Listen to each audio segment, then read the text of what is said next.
Hundreds of concerned citizens across the country converged on the Northwestern University Law School in downtown Chicago on July 13th to speak to federal communication commissioners about the detrimental ramifications they predict will occur if Comcast and NBC Universal and GE are allowed to merge or not.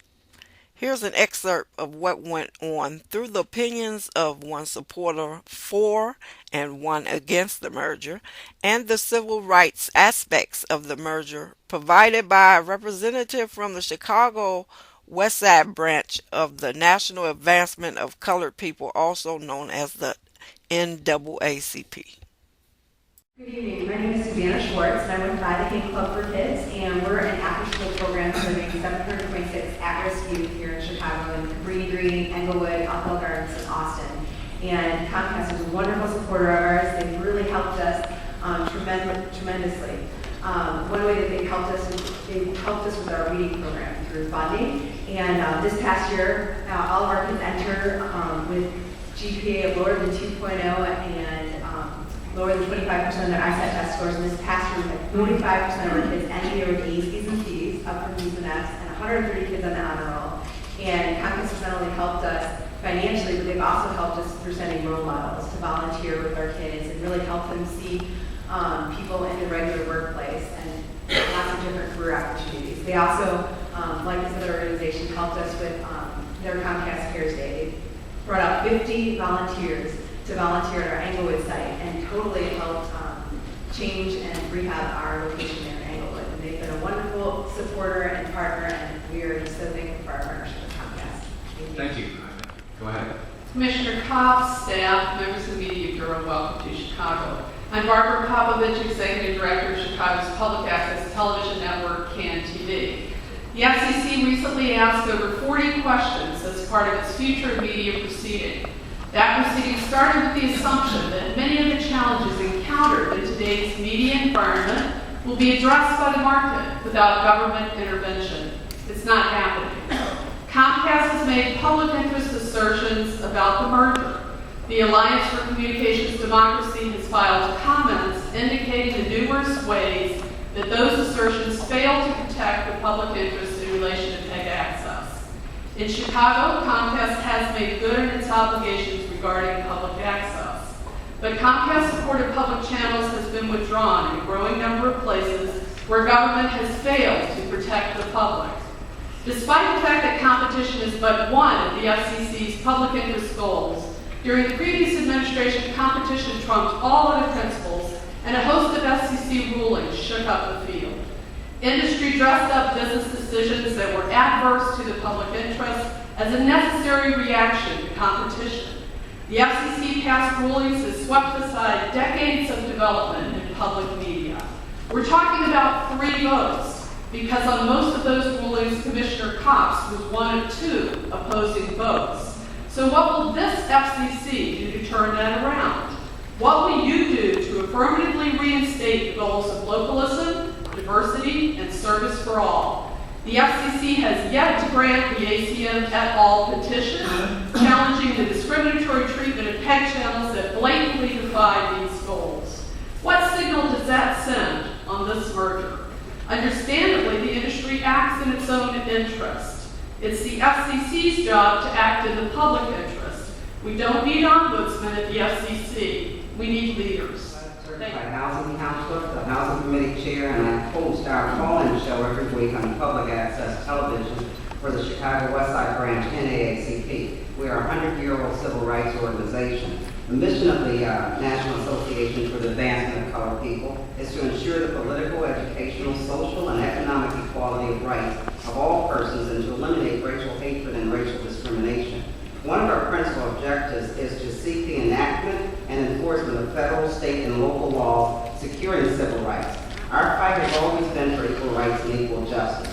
We strongly urge the FCC to execute its mission to keep barriers down and to foster localism and diversity. We urge the FCC to stop any existing or new discriminations against PEG channels, including AT&T's U-Verse system. Bigger is not always better, and too big to fail eliminates freedom of speech and freedom of choice. The managing attorney for the Green Line Institute. Greenline is a nonprofit advocacy organization seeking to protect consumers and California's diverse communities. Greenline is part of the National Coalition for Competition. We filed an official petition tonight with the FCC, and I personally testified before Congress on this matter last month. I'm not here to dispel or dispute Comcast works in the community in terms of the organizations to heard from. I'm here to point out two key of the myriad of problems that deal with the merger itself. You've heard of the self-evident benefits of having diverse media ownership and how Comcast is lacking in that. But why is that important? One, it has a direct impact on the health of our democracy. I'll give you one fundamental example.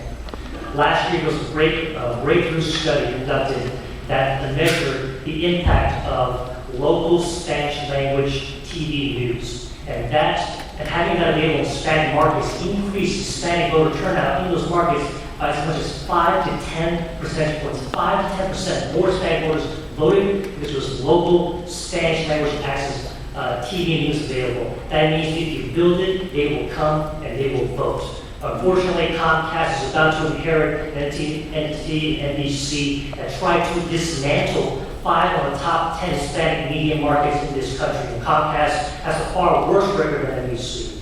And also, there's a fundamental impact on the economy.